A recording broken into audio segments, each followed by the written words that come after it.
16-26 Médias, la voix des jeunes qui vivent leur territoire. On rentre dans le vif du sujet. Vincent Mailly, relieur. Le métier de relieur peut être lié à quelle structure ? La Chambre des métiers, techniquement, et de l'artisanat d'art, effectivement, comme vous venez de le dire. Comment fait-on pour faire connaître ce métier auprès des jeunes ? Soit les jeunes viennent à nous par curiosité, ou soit c'est à nous de mettre des moyens de communication auprès d'eux, type médias, par le biais d'événements culturels, comme les journées européennes des métiers d'art, les journées portes ouvertes.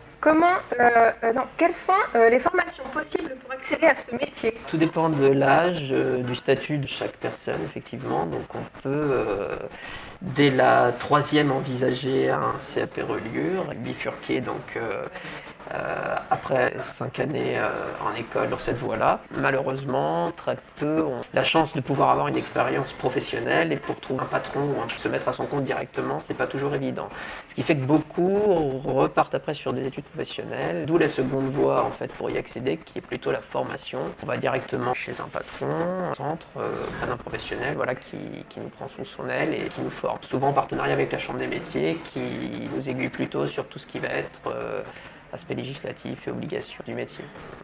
Et vous, du coup, quel est votre parcours pour devenir relieur ?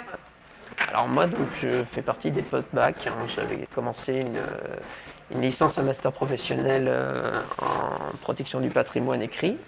Mon objectif était d'allier, on va dire, l'intellectuel au manuel. C'est pour ça que j'ai fait 5 ans de formation sur Tours et Paris. Tout d'abord en reliure, puis en restauration d'ouvrages anciens et tout ce qui est patrimoine écrit en général.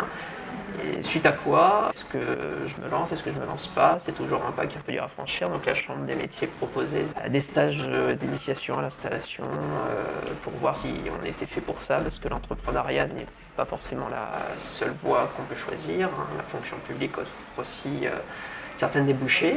Moi, au terme de ma formation, j'ai décidé de me mettre à mon compte, d'être mon patron, de me lancer, et je ne regrette pas aujourd'hui. Merci Vincent Mailly d'avoir répondu à nos questions. 16-26 Médias, la voix des jeunes qui vivent leur territoire.